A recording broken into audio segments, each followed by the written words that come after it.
Good evening. This is the Senate K-12 Education, Finance, and Policy Committee. We will come to order. We do have a quorum. The purpose of tonight's meeting is to roll out our Omnibus Appropriations Bill. It will be rolled into eventually Wednesday. We'll take a vote and roll it in to 4113. But tonight we'll roll it out, and then we'll give a day or two for people to think about it and look at it, and then we'll adopt it on Wednesday evening. So I will go ahead, and I am the author of this bill, so I'll go ahead and lay it out real quick. Members, this is a short bill. 9 pages, not being a budget year, and looking at the things that are priorities for our kids. It's a short bill, 9 pages, 5 pieces to this omnibus appropriations bill. The focus of this legislation is reading. We have talked about it quite a bit. This, who's at the FX? I'm F1. F1. Test, 1, 2. Sounds like.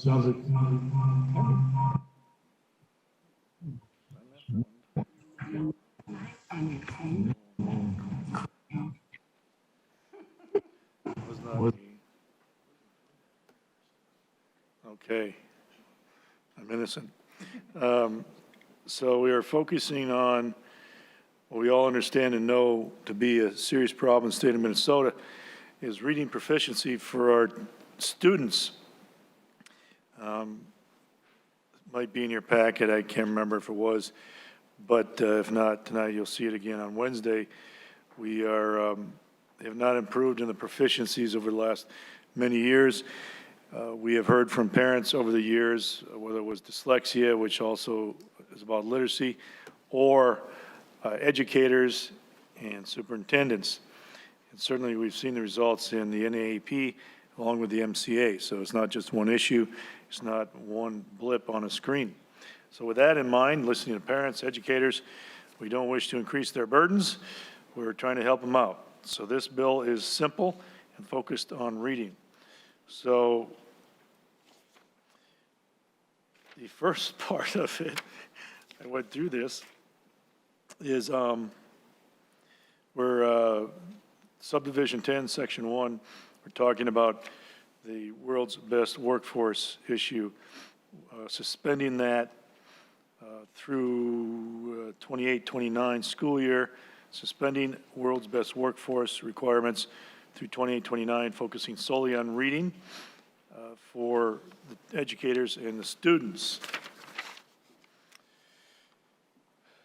The next one, section 3, sub 1, we are talking about regional centers of excellence. We also heard this bill to staff them up to support the districts across the state.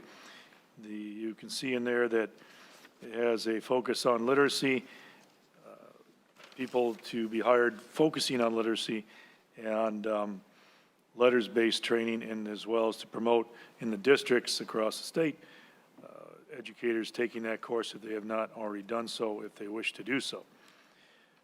Next is sub 4, line 4.19, 4.20. All we do there is strike one word, balanced. We no longer need balance between whole language and scientifically based reading, science of reading courses and classes. It doesn't look like much, but it does mean something. We no longer have to strive to balance. Next, section 6, sub 5, page 5, line 5.24, reading strategies. This has to do with Pellsby, and there was some confusion apparently about the statute with Pellsby, not ensuring that our institutions of higher learning were prepping our educators the proper way. So we decided to put in there for clarification for Pellsby that those educators who are in elementary ed should get high quality science or reading courses and training and instruction. So we clearest way to do that is through letters. There was some controversy about that, and I don't disagree with necessarily putting stuff in statute like this. I don't necessarily like it, but our feeling was we needed to be very clear, the state, very clear in the requirements for Pellsby and for for higher ed. And by the way, the governor and the department have in their reading proposals under bold, do address these regional centers and do address working with higher ed prep schools to address that issue specifically. And next, did I miss something? 5. And on the last piece, the biggest piece of the bill is page 9. It's the appropriation for letters. Same stuff that we did last year for $3 million. This is here for $30 million. $30 million for, as this one is written, for all for licensed teachers K through 5. That's the intent and the desire for this. Now the spreadsheet has got 2 lines, if I have it here. Maybe I don't. 2 lines. One is $30 million appropriation for, thank you, $30 million appropriation for letters, language essentials for teachers in reading and spelling. And the next is $700,000 ongoing for MDE. Now, of course, letters is one time. That's because presumably, hopefully, higher ed will work this out within a couple of years. And one time should cover all K-5 educators, and then maybe some after that to get the letters training. It's been successful. The educators who like it, as we've heard in testimony. So that is it. That is the bill in the nutshell that it is. So members, with that, we do have testifiers, and we can take questions after that if you're interested.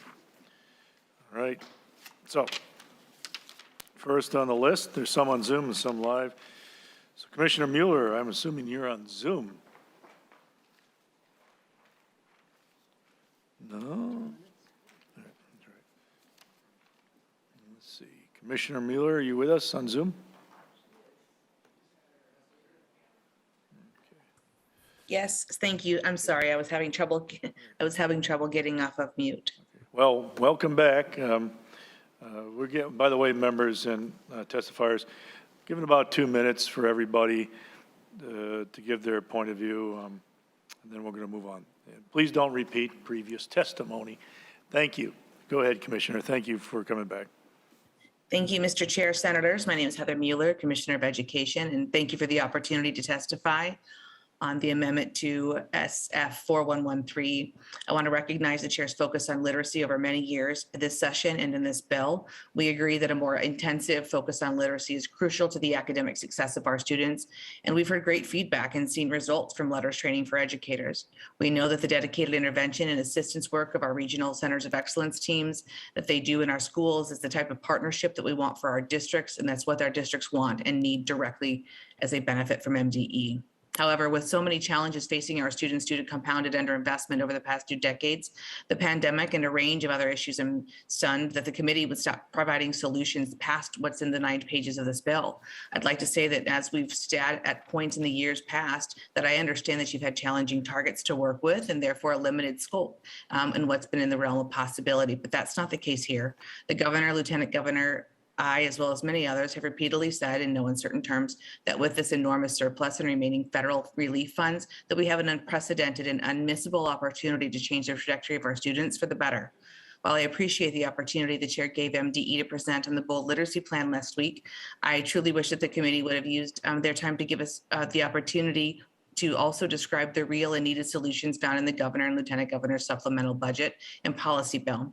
The committee and the public would have been able to learn about the menu of collaboratively developed solutions across the education continuum that are targeted and systemic, that meet the needs of all of our learners, including but not limited to literacy. We've heard from almost every partner and corner of the state that mental health of our students and educators must be a priority for the state in the wake of the pandemic, and frankly, challenges that have existed regardless of the pandemic. The Senate's proposal, unfortunately, does very little for this. Yes, literacy solves many great issues, but it cannot solve all, including mental health challenges. The governor's budget proposes proactive systemic mental health solutions, including funding to increase student support personnel, early mental health consultation and screening, and funding for mental health services. We know that students who receive appropriate mental health supports have improved academic achievement, are more likely to graduate, and are more likely to attend and successfully complete college or enter into the workforce. We have an historic opportunity, and again, this bill does not rise to that challenge, and I implore you to adopt the governor's proposal to increase general education, reduce the special education cross subsidy, increase the English learner revenue, and invest in our American Indian students. The research shows us that setting up our children for success starts with high quality early learning opportunities, and that's where the building blocks for literacy start. Our budget bill has put forth two very strong proposals in this space: a targeted mixed delivery pre-kindergarten program that'll serve 23,000 students, meeting parents where they are at a school-based program, Head Start, family-based provider, or childcare center. And we propose a significant $75 million increase to Pathway 1 early learning scholarships. This gives us parent choice. Academically, our solution is not solely bold literacy. We also focus on creating more academic opportunities and supports for our students. And we need these to build and amplify all skills: content knowledge, social, emotional, behavioral, and core knowledge, and literacy. We need to reimagine the opportunities that our high school students have and amplify the ones that they already should have had, but maybe not equitably accessible. Supporting competency-based education and opportunities and increasing access to rigorous coursework are just some of the ways. We also know that our students learn better and read better when they have complementary and ancillary supports in our schools that are positioned to provide them if they have the funding and the direction to do that. So please rethink the inclusion of some of the governor's bill, including funding for multi-tiered systems of support, more career and technical education revenue, full service community schools, directed supports for intermediates, and keeping our children fed with universal meals. We also create more welcoming environments for students that keep them there by supporting who they are, including our American Indian education supports, non-exclusionary discipline policies, are making sure that we are eliminating suspensions and supporting social and emotional needs of our students. We are proud of the work that we did with Letters Pilot. And Commissioner Mueller, you're going about 4 minutes, so just ask you to politely wrap up. Thank you. Yes, thank you very much. Finally, the one piece that we wanted to be able to make sure is that you do take another look at some of the accountability and efficiency pieces. As we mentioned in the early hearing today, we have 3 proposals that improve CACFP and SFSP administration, and we welcome a meeting to discuss those more. And I'd like the opportunity to create more efficiency by aligning our processes. Thank you, Mr. Chair, for the time. Thank you, Commissioner. Next up is Amy Wallstein. On deck is Matt Shaver. Amy Wallstein, and then on deck is Matt Shaver. And after Matt, it's Miss Caitlin Schneider. Good evening, Mr. Chair and members. My name is Amy Wallstein. I'm with the Minnesota Business Partnership. And Mr. Chair, I wanted to express that this is a great bill for literacy. This represents a major step forward. We all know, and we've heard the testimony, reading well by 4th grade is imperative. And I think this is a fantastic bill that could be improved just a little bit by taking out 3 words. Thank you for the testimony. Except for 3 words at line 2.2, or locally adapted. As you know, it's important that every district measures progress on student learning towards the same standards with the same tests. Our state tests, the MCAs and the MTAS, help districts measure student progress towards our Minnesota academic standards. There's a lot of room for locally developed assessments, formative assessments, to monitor student learning and diagnose reading differences, but reading proficiency goals, which measure learning, should align to state academic standards and state tests. Thank you, Mr. Chair and members. So just to clarify, Ms. Wallstein, you're talking about 2.2, the or locally adopted, correct? Correct, or locally adopted. Thank you. Thank you, Ms. Wallstein. Next up, Mr. Matt Shaver, and then Ms. Caitlin Schneider. And after Ms. Caitlin Schneider is Laura Gannon. Mr. Shaver, welcome to the committee. Please state your name, who you're with for the record. You may begin. Thank you. Chair Chamberlain, members of the committee, good evening. My name is Matt Shaver, Policy Director at Allies. Thank you for the opportunity to testify on the amendment to Senate File 4113. Chair Chamberlain, your dedication to best practices in literacy and leadership in this area of the education landscape is resoundingly clear in this bill. So at Ed Allies, we accept the science and findings of the National Reading Panel that demonstrated 20 years ago that students learn best to read in a structured, systematic phonics learning environment. We recognize that too few students are attending schools with educators who are well-trained in these best practices, and believe it is absolutely a responsibility of the state to ensure that every student has an educator with the skill set and tools to provide excellent literacy instruction. We support the proposed appropriation to provide that training for licensed teachers kindergarten through 5th grade. The literacy plan that would be established in Section 2 of the bill is exactly the kind of comprehensive planning and reporting we need districts to undertake regarding getting reading right for kids, and we do not need to and should not suspend the World's Best Workforce in order to make that happen. World's Best Workforce is the only school accountability tool in Minnesota and provides important disaggregated data and uses multiple measures to have a more rigorous and nuanced understanding of how our schools are meeting their responsibility to our students, and through community and parent engagement pushes districts to address where schools are falling short. Minnesota's disparities in achievement, opportunity, and outcomes will continue to exist whether or not we choose to measure them. And we should not wait 5 years to see and then do something about which children are ready for school, whether or not achievement gaps are closing, which students are ready for college and career, and who is graduating and who is not. Who benefits from letting schools off the hook for these measurable touchstones in a student's education career? Not kids.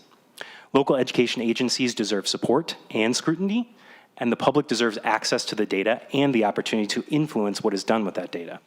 World's Best Workforce is a meaningful and already established mechanism that provides meaningful engagement, opportunities for the community, as well as local control of schools. We should keep it that way. Getting reading right for kids is critical, and we also believe that there are a number of opportunities in the weeks to come to address unnecessary funding disparities and shameful discrepancies in experience and outcome for Minnesota students. Thank you all for your time today, and thank you all for your public service to the state. Thank you, Mr. Shaver. Ms. Caitlin Snyder, and then on deck is Laura Gannon, and after that is Heather Gustafson. Ms. Snyder, welcome. You kind of know what you got to do, right?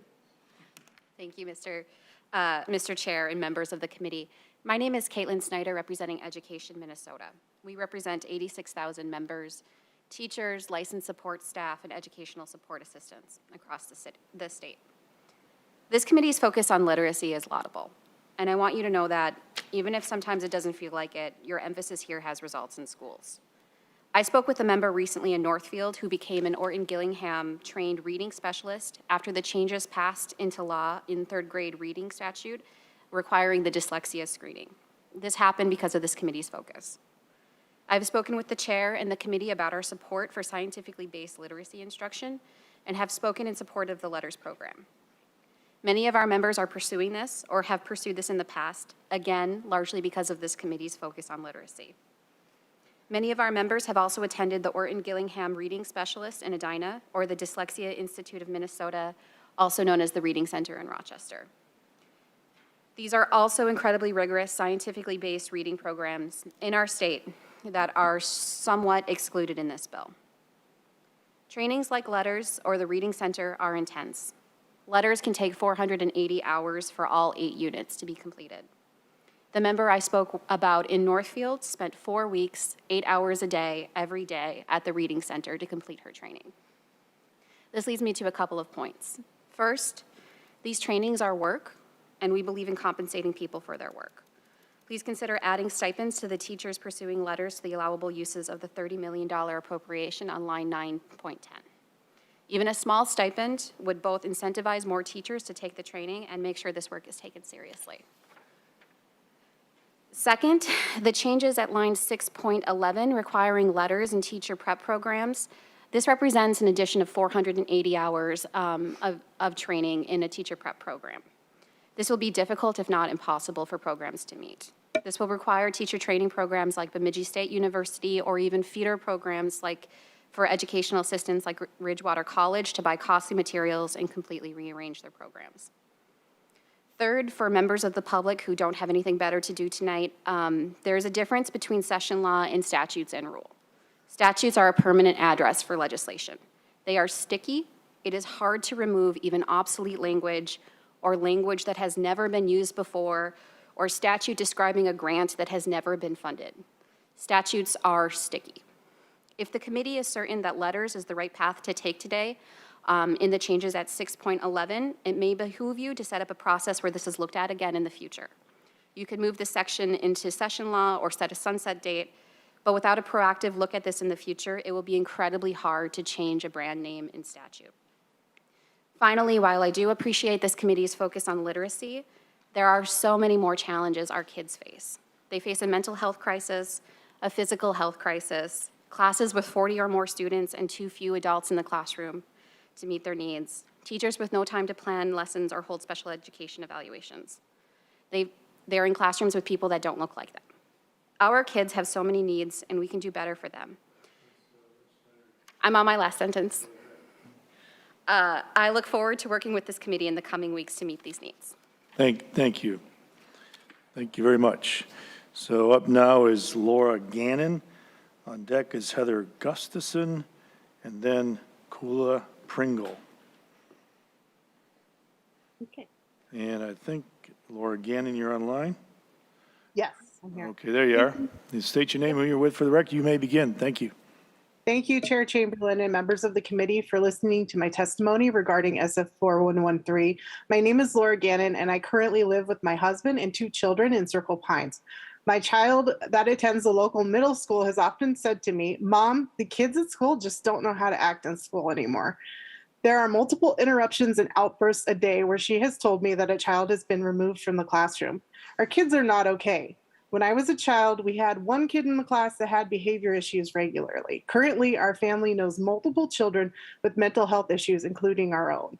It is more common than not for parents to commiserate over social and emotional impacts COVID-19 has had on our kids. We're swapping contacts for the best counselors and installing apps on our kids' devices to be alerted to issues that need emergency attention. When I see SF 4113, I am wondering why nothing is allocated to address the mental health impacts our kids are experiencing. Wait times for counselors outside of the school are on the scale of months right now. Most counselors at the schools are stretched so thin that they can't check up with all the kids that need support regularly. Our teachers are trying to provide that extra support and keep up with the curriculum for kids who had 2 years of an unstable education. Our teachers are under so much pressure that we are losing at least 19 in our district next year. The staffing situation at our middle school is so dire that there was a class where no teacher showed up to be present during the height of the Omicron surge, and the kids were unsupervised for 45 minutes. I urge the committee to budget in more money for teachers, counselors, substitutes, and the specialty support staff that is needed to address our children's ongoing mental health needs in school. Learning cannot happen efficiently when a child is having these kinds of struggles, especially when the support is so sparse. Thank you for inviting me into this space and allowing me to share my story. Thank you very much, Ms. Gannon. Next up is Heather Gustafson, and then on deck is Kula Pringle, and after that is Mr. Cronquist. Welcome to the committee. Please state your name and who you're with for the record. You may begin. Thank you. Thank you, Mr. Chair and committee. I am Heather Oops, am I muted? Okay. Thank you. I'm Heather Gustafson. I'm here as a parent and educator, including experience at Centennial High School, and a member of the community. With more than $9 billion in the state budget coffers, Minnesota has an historic opportunity to help our students, parents, and schools at a time when we desperately need it. After all the challenges we face in the last 2.5 years, we have a chance to solve real problems that have plagued public schools for years. And sadly, this bill does not do that. The bill that is before you today does nothing to support urgent mental health needs of our students who have faced 2.5 years of disruption and isolation. It's unacceptable that some schools don't have enough or any school nurses, psychologists, counselors, or social workers. The bill also does nothing to reduce the millions of dollars of unfunded costs of special education and ESL classes, nor does this bill do anything to address the growing teacher and workforce shortage that will only get worse in coming years, to take steps to reduce class sizes also so that teachers can better meet the needs of our students. Instead, the bill's signature investment focuses solely on unnecessary and redundant initiative that undermines local control, forces districts to use a one-size-fits-all product from a specific vendor, and doesn't provide adequate support to teachers who make sure we can actually implement it well. As a parent, it bothers me there's no mention of funding for school transportation or to address staff shortages for after-school care. As a teacher, I'm concerned about the lack of urgency to address the critical concerns that we've been expressing for the last 2 years. Literacy training programs are fine, but they're less likely to succeed without enough teachers to deliver them or in classes that are overcrowded and under-resourced. A couple of weeks ago, my former colleagues at the Centennial School District spoke before the school board begging for help. They talked about how they have never seen the staff so stressed, exhausted, or feeling as defeated as they're feeling right now. And the students are feeling that too. They continue to experience the fallout of an unprecedented disruption to education. So imagine what it would feel like if we actually use this moment in our history to make sure every student in every Ms. classroom. Gustafson, you're just a little bit over two, so just ask you to wrap up. Thank you. Thank you. I'm on my last sentence. Hopefully that they can get what they need. Instead, passage of this bill without significant modification will leave students, parents, and educators feeling disrespected, unheard, and left out. It's a really sure way to make sure that students are then left behind. Thank you. Thank you. Next up, Ms. Pringle. Oh, do I have Ms. Freeman on here as well? Yes, Okay, I'm here thank as well you. as Ms. Freeman. Just, Thank you, you know how to Chair. do this, Ms. Pringle. Yes, Your name thank you, and who you're Chair. with. You may go ahead. Thank Yes. you. Thank you, Chair Chamberlain. My name is Kuya Pringle. I'm with the National Parents Union, and I just want to say that we do support the bill for literacy. We are grateful. Our parents are happy with that. Historically, Minnesotans has had pride in their education system, which has been underfunded for years and is no longer something to be proud of. The cross subsidies in special education and EL continue to be underfunded across the state. For example, Anoka Hennepin, 6.7 million, Centennial, 41,000, Forest Lake, 253,000, White Bear Lake, 865,000. Bounds View, 742,000, Stillwater, 617,000 for a total of 9,215,000. Outside of the Twin Cities, school choice options are limited, so the state should provide adequate funding so that all of our public school students have access to a robust and meaningful education. We are also facing teacher shortages statewide and other workers such as bus drivers, cafeteria workers, and support staff. These issues affect all Minnesota school districts, and we just hope that you would reconsider adding more to your bill. Thank you. Thank you very much. Next up, Stacy, is Sarah Spafford Freeman on? I'm here. Yes, sir. Okay, thank you. I think you know how this goes too. Name, who you're with. You may begin. Thank you. Yes, my name is Sarah Spafford Freeman. I'm the parent of 3 students in Minneapolis public schools and a longtime education activist and organizer. But I'm not here tonight as an urban mother. I'm here as a rural daughter. I grew up in Eota, a small town between Winona and Rochester, and graduated from its public schools. Like many small towns in the state, the public school in Eota was the town's biggest employer. Public schools represent Minnesota's most important job creators, employing more than 125,000 people statewide, including more than 5,000 in Senator Chamberlain's district. We can't talk about job creation and economic vitality in greater Minnesota without acknowledging the critical role played by its public schools. I realize it's not a budget year, but with a $9 billion state surplus, we have a once-in-a-generation opportunity to fully fund special ed and English language learner services and invest in our state's public schools. I'm grateful for the work Chair Chamberlain has done to champion literacy, but there's more that needs to be done. There are $0 to address the SPED and EL cross subsidies in this bill. Statewide, these cross subsidies are costing nearly $900 million this year, including more than $80 million in your district, Senator Chamberlain. Fully funding these legally mandated services would honor the children receiving them and benefit every district in the state, but especially those in greater Minnesota, where these schools play an outsized role in the economic health and vitality of the area. I hope that the Senate committee will revisit this bill, fully fund special ed and English language learner services, and truly invest in our public schools. Thank you. Thank you. Now we have Scott Cronquist. Welcome. State your name and who you're with for the record. You may begin, Mr. Cronquist. Thank you, Mr. Chairman and members. My name is Scott Cronquist with the Association of Metropolitan School Districts, and AMSD represents 50 school districts that collectively enroll over 1/2 of the state's public school students. Thank you for the opportunity to share a few brief comments on Senate File 4113. Mr. Chairman and members, like other testifiers, we also appreciate the focus on literacy, and our member districts certainly agree that reading proficiency is a top priority and critical to closing our unacceptable opportunity and achievement gaps.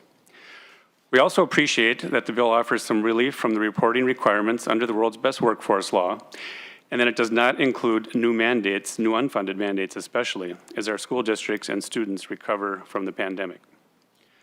We also understand this is not a budget-setting session, and in fact, our board of directors was mindful of that when they developed their funding priorities for this session. Those priorities are addressing the cross-subsidies in the special education and English learner programs and meeting the mental health needs of our students. The cross-subsidies, along with the same inflationary pressures that are impacting businesses and households across the nation, have created budget challenges for our school districts. In fact, a recent survey of our members shows that they face a projected combined shortfall of more than $230 million in the 22-23 school year. So as we move forward in the remaining weeks of the session, and you enter negotiations with the governor and the House, we hope, Mr. Chairman and members, that you will arrive at a supplemental education bill that addresses the cross-subsidies and provides meaningful resources to meet the mental health needs of our students. Thank you for the time, and we stand ready to work with you in the remaining weeks of the session. Thank you, Mr. Cronquist. Stacy Almaris, and then Denise Dietrich, and then Rachel Berger will be last. So Stacy Almaris, Denise Dietrich, and then Rachel. So I think Stacy's online. Welcome to committee. Please state your name and who you're with for the record. You may begin. Thank you. Thank you, Chair Chamberlain and members of the committee. Good evening. My name is Stacy Almaris, and I am the director of the Western Lakes Regional Center of Excellence. I speak on behalf of my team and our work with schools across Minnesota. I want to thank the committee for the opportunity to share our thoughts on what is proposed in Senate File 4113. The Western Lakes Regional Center of Excellence is one of 6 RCEs whose team members are employed by the Regional Minnesota Service Cooperative and work in partnership with the Minnesota Department of Education. The RCEs support identified schools under the federal Every Student Succeeds Act as the lowest 5% of Title I schools and schools having a graduation rate below 67%. I share with you tonight from the perspective of a team who has supported 6 alternative learning centers over the last 4 years who were identified for low graduation rates and 5 elementary schools identified for math and reading.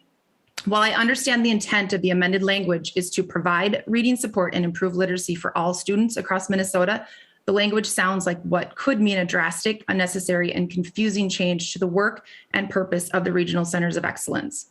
While I won't argue literacy support is very important, it is one piece of the larger puzzle of school improvement. As evidenced in the most recent OLA report, I quote, RCEs have had a positive impact on schools, saying many schools that have partnered with the centers have reduced their achievement gaps. To have this impact, our support is individualized according to the data and results of each school's comprehensive needs assessment. The alternative learning centers who serve secondary students do not have the same needs as our elementary schools. I welcome anyone on this committee to meet with anyone from the Regional Centers of Excellence and/or the schools we support to better understand the range of our work and ideas we have for other avenues for literacy support for all Minnesota students. Thank you again for the opportunity to testify, and I'm happy to answer any questions. Thank you. Ms. Dietrich, welcome to committee. Please state your name and who you're with for the record. You may begin. Good evening, Mr. Chairman and members of the committee.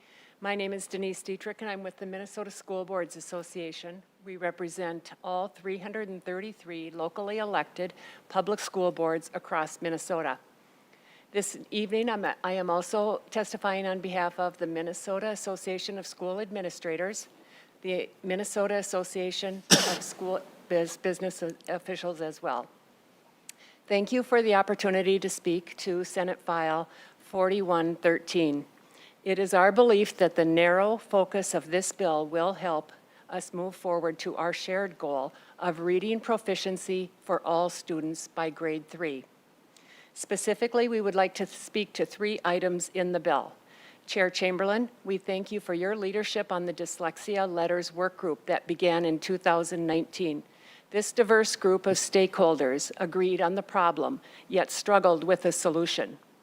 The funding for the Letters Training Program for K through 5 teachers with no mandates, it evolved into this bill and was an extension of that work. We continue to be pleased with that solution. In the recently released report, the legislative auditor makes a good case for investing in the regional centers of excellence. As a state, we should continue and strengthen that partnership, which your bill does with the $700,000 investment. Finally, we support the 5-year suspension of the World's Best Workforce Reporting requirement with the renewed focus on 3rd grade proficiency measured with statewide, or we really like the next 3 words, locally adopted reading assessments. Nice. Finally, earlier in session, we asked the governor and the House and Senate leadership to make stabilizing Minnesota's funding education system their highest priority. As we continue these budget discussions throughout session, we renew our request to fully fund the special education and English learner cross subsidies. These 2 investments would move the needle significantly towards stabilizing funding for education. It would benefit every school district in the state and all 850,000 students. We now have the opportunity to meet the state's obligation, and we hope that you will fight for additional special education cross-subsidy funding as we move forward. Thank you very much. Thank you, Ms. Dietrich. Thank you. Last up is Rachel Berger. You're online. Welcome to committee. Please state your name and who you're with for the record, and you may begin. Thank you, Chair Chamberlain, members of the committee, for the opportunity to speak on the Omnibus bill. I'm Rachel Berger, the Director of Decoding Dyslexia Minnesota.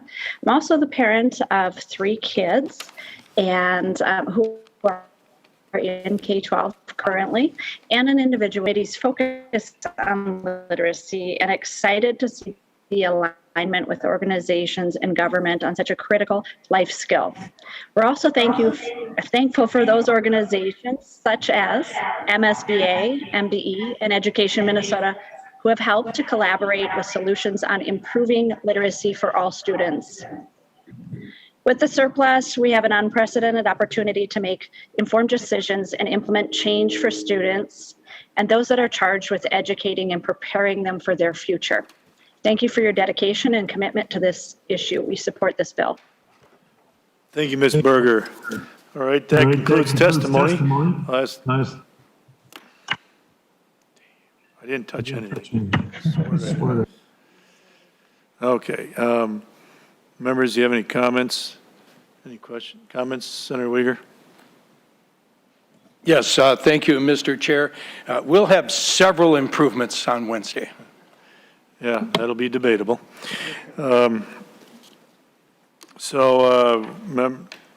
Members, this bill,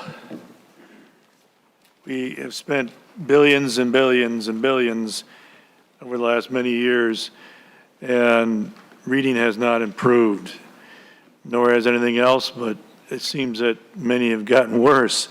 So I understand the call for money to do things because it's all sitting in a big pile somewhere ready to be spent. But I think we've shown, it's been demonstrated that there needs to be something fixed, something internal in the mechanisms of the system that wasn't working and isn't working. Again, it's not a budget year. Few things matter if the kids aren't reading. Kids are reading, that means fewer kids with discipline problems. It means kids graduate able to work and go to college. This has no mandates.